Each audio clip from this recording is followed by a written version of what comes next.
Just a little introduction from me and Angela. We are forecasters at IPMA, the Portuguese Institute for Air and Atmosphere, for Sea and Atmosphere, and our functions are general forecasting, marine forecasting, surveillance, and we do also interaction with public, civil protection, and the media.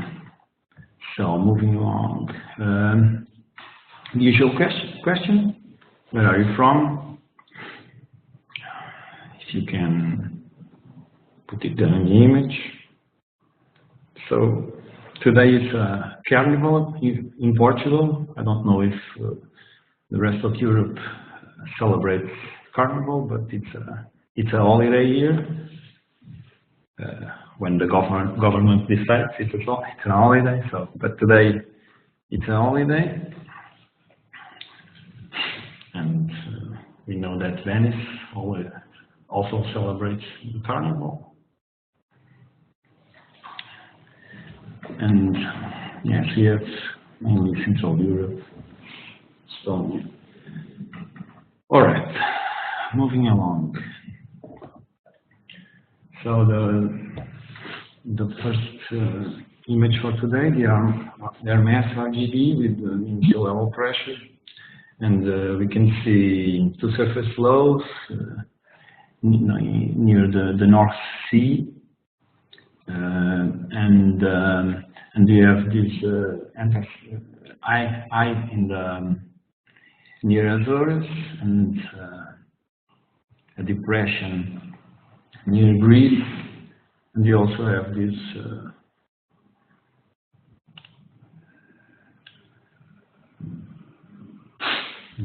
cold front and the warm front, nicely, very nice, and the cold front again and the warm front. Very well, you can see it very well in the RGB.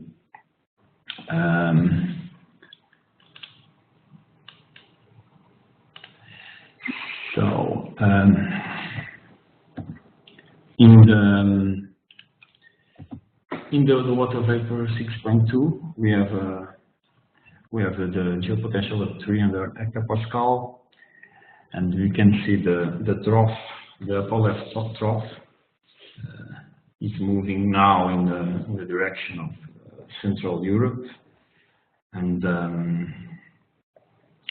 you can see the deepening of the stratospheric air here in the point is here and here. Very, you can see it very well. And for today, we have the meteo, just showing you the meteo alarm for the general warnings for today. We have several warnings issued for all over Europe, mainly for significant wave height and wind. We have the red warning in Germany, and for wind, and the red warning for Spain for waves. In Portugal, we have the orange warning, and and I'll talk later about the waves. So mainly today we have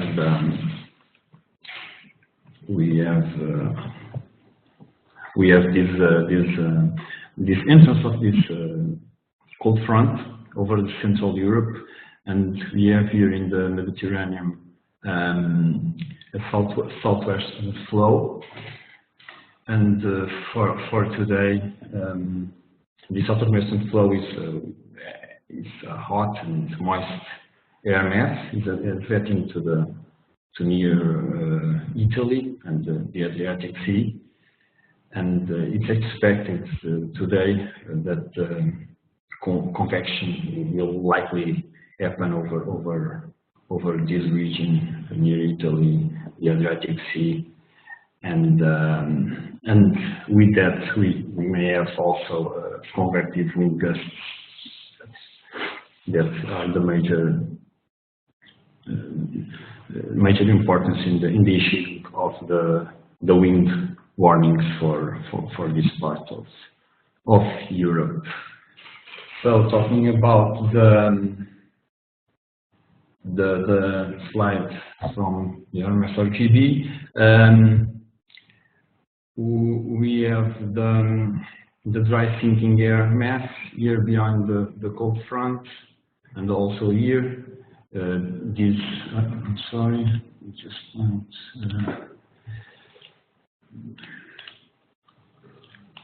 so this region has some convection. It had in the previous images we had some closed shell convection, open shell convection, but now it's mostly diluted. And here in the red color, just clear my annotations. So the red color indicates the presence of dry air mass that is primarily resulting of sinking processes occurring in the troposphere.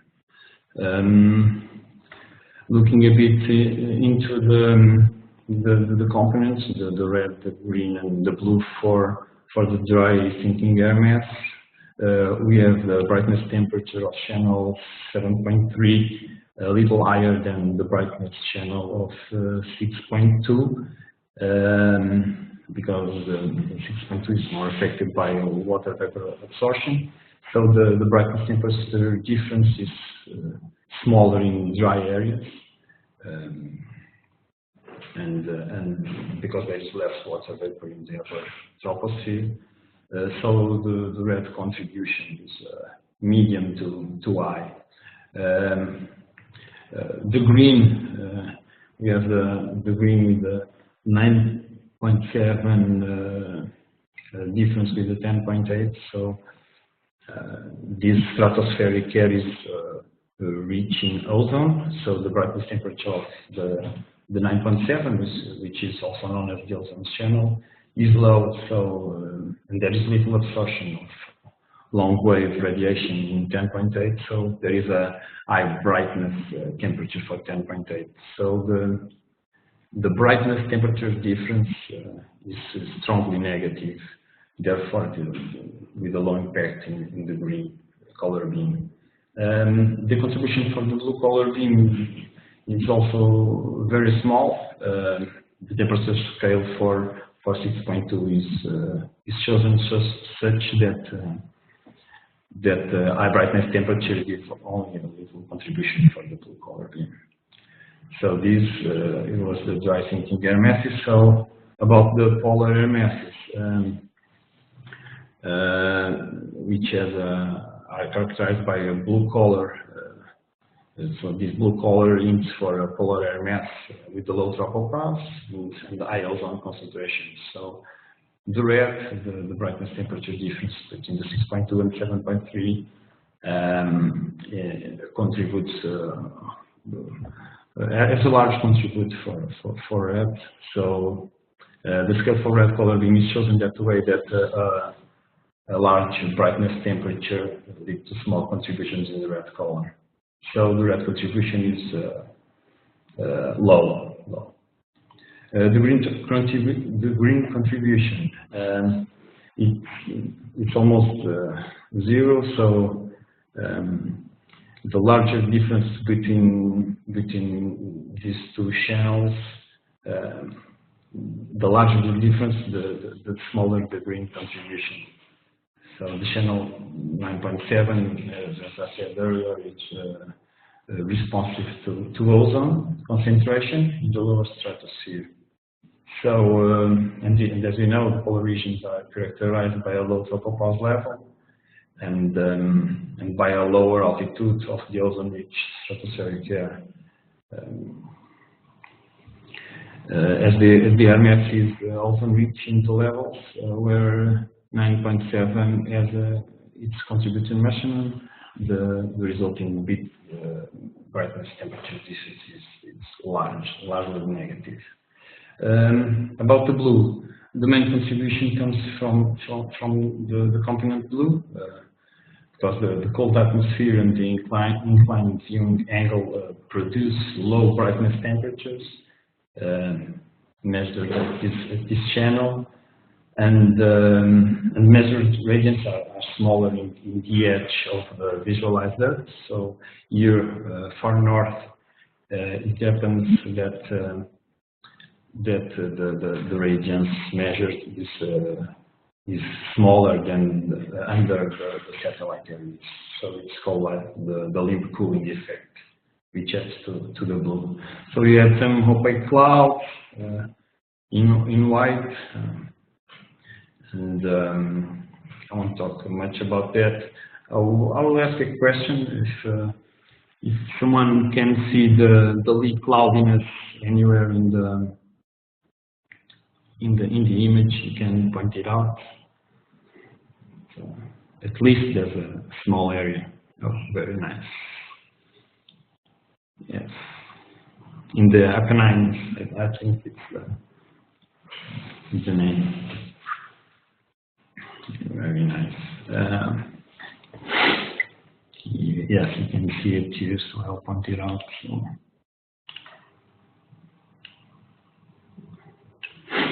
Yes. Here, also here, yes.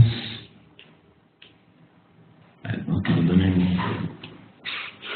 Is one? No. Yes. Perfect, Lena. Very nice. So, very good, very good.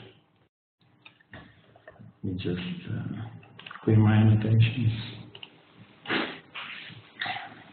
Very nice. So, anyone which is going to travel in airplane near that zone may expect some turbulence. So, heading along to the water vapor with the potential vorticity, so it's a good indicator of the sinking process with the PV anomalies that indicate the downward motion of dry stratospheric air. Very well seen here also, mainly here.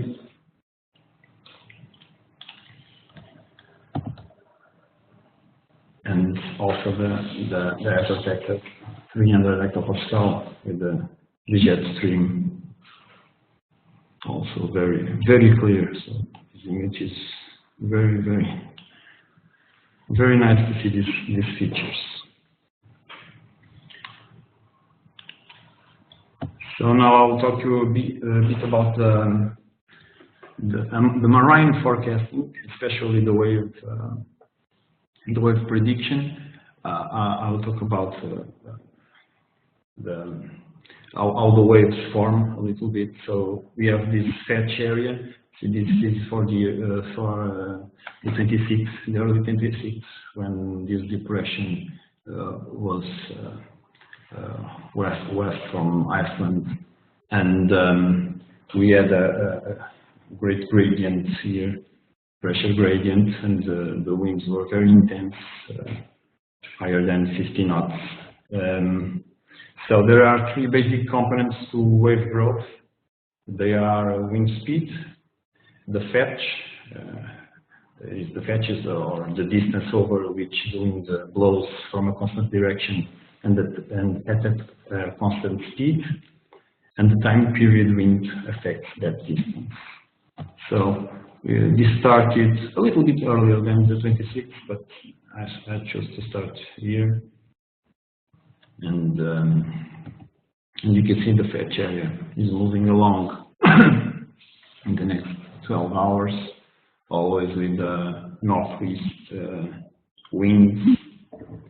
And just to talk about a little bit about the effect on wave height is most sensitive to changes in wind speed. So what happened here was that wind speed was slightly decreasing, so the maximum waves were observed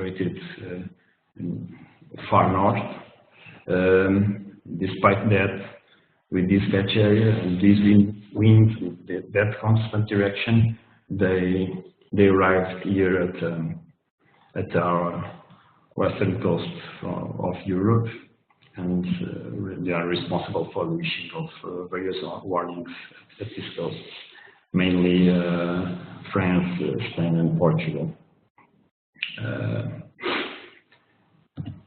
We can see, so this is 28th, no, just 12 hours ago.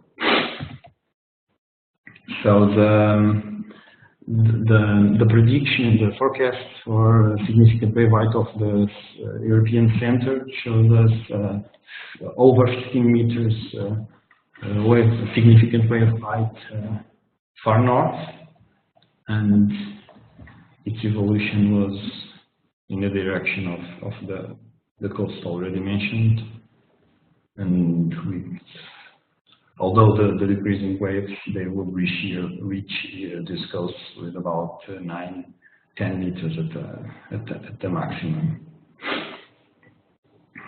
So for this forecasting, it's very important that the wind forecast is accurate to have a good wave forecast. So in this period, as you can see, was a large time period of over than 48 hours. And here we have the latest forecasting with waves higher than 8 meters, 9 meters.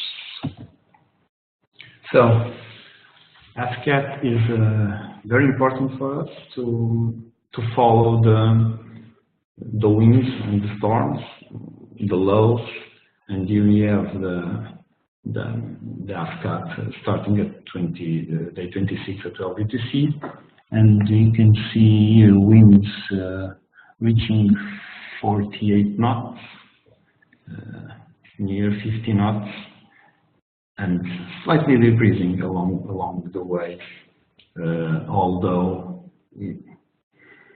they were always very intense, and near 40, 50 knots. At the end, more 30, 40 knots. And this is JSON, we can also use to accompany the weather. This passage was not the best one, but we can see that in the bottom left, we can see here. We can see the JSON with blue dots, the data from JSON with blue dots, and the data from the SNWF wave model. And you can see that JSON is observing waves higher, 1 meter higher, 2 meters higher than the model is predicting. And according to the latest buoy observation, we can see that this event was a little bit underestimated. Despite this, we have here a 1 hour difference between the observation and forecasting output that can lead also to some difference in the final comparison. And next, you can see the buoy observations. One in the Gulf of Biscay, where till 8 p.m. we have had an 8-9 meters of significant wave height, and on the low part we have the buoy from Les Changes, which is in Portugal, that registered 8 meters of significant wave height and near 14 meters of maximum wave height during this period. So now I will pass to my colleague Angela to continue.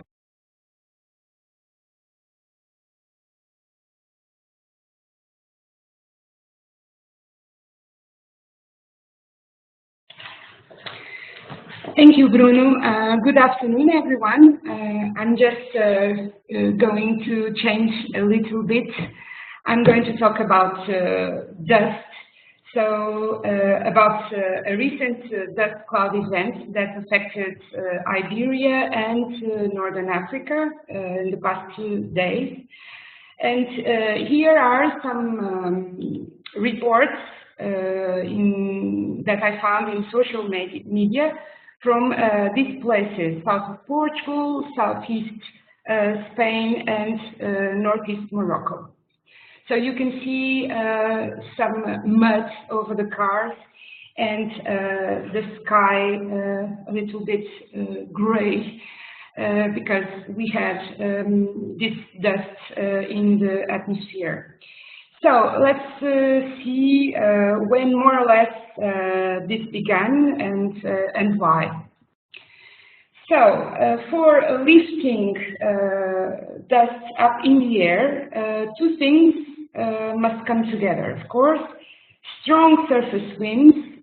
Some literature says we need some 15 knots for large synoptic dust storms, and we need, of course, a dust source.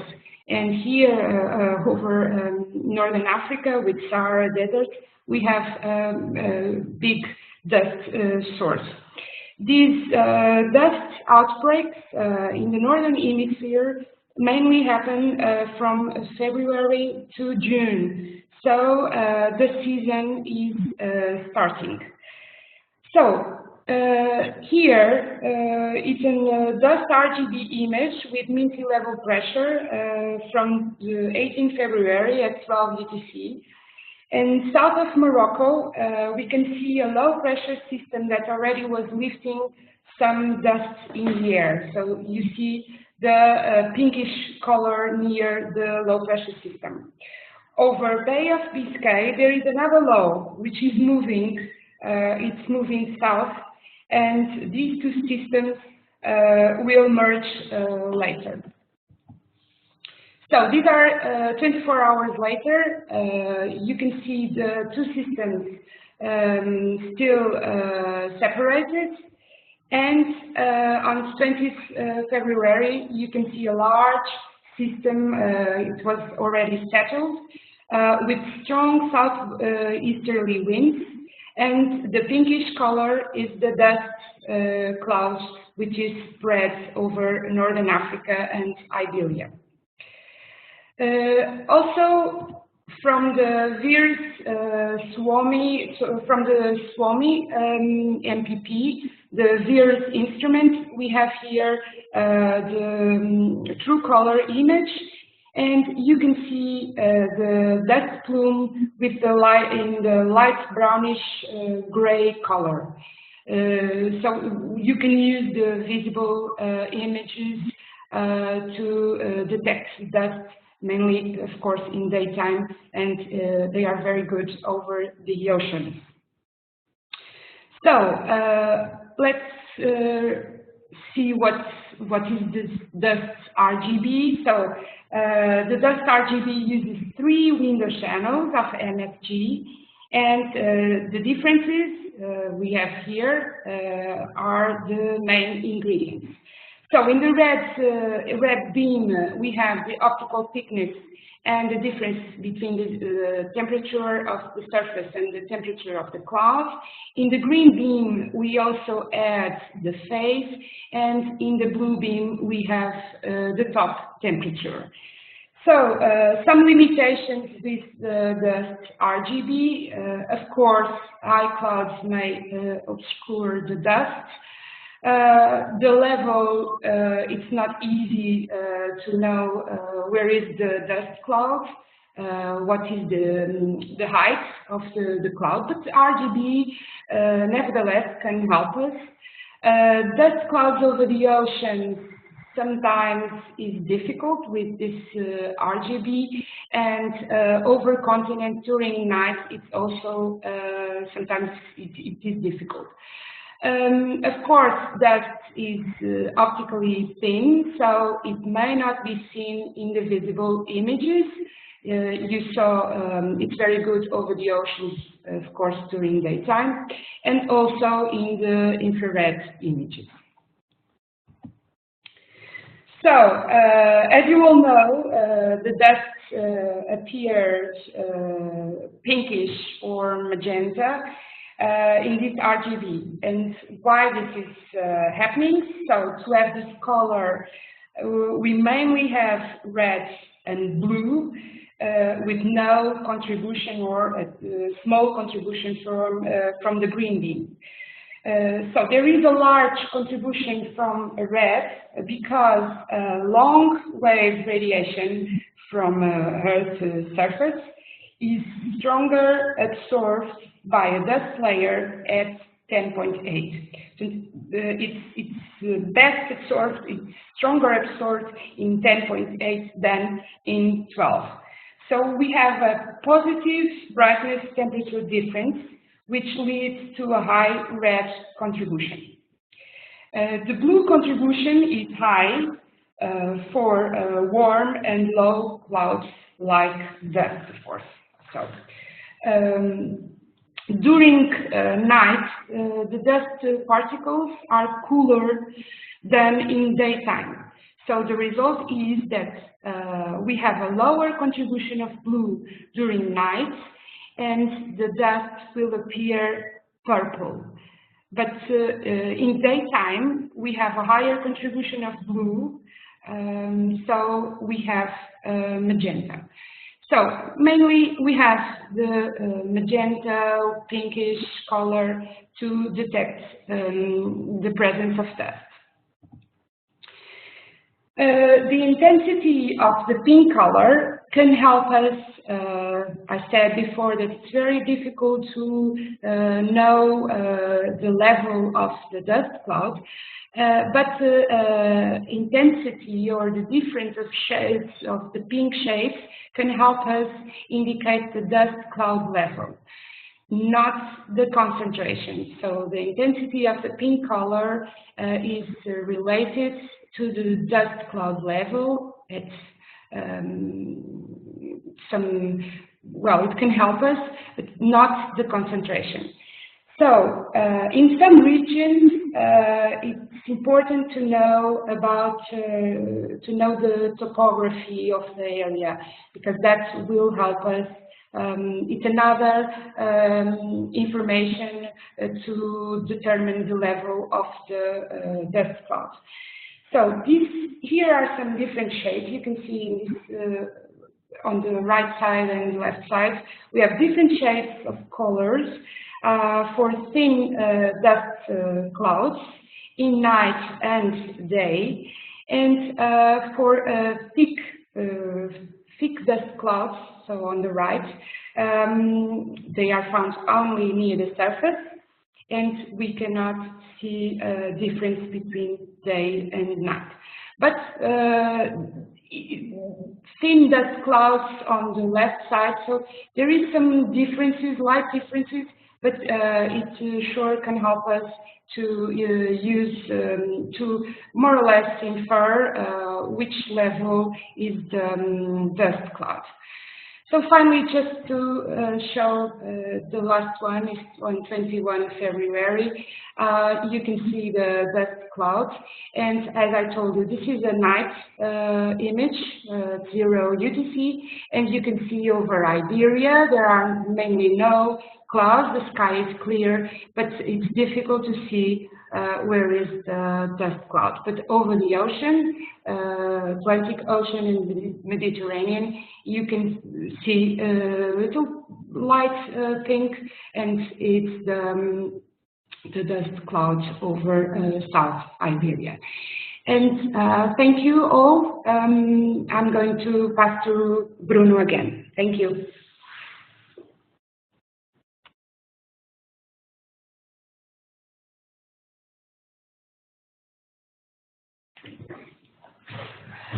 So,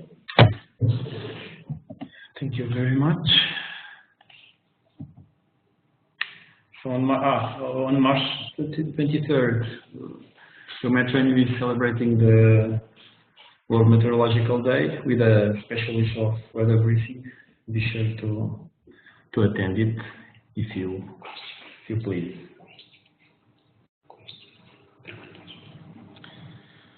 Do you have any questions?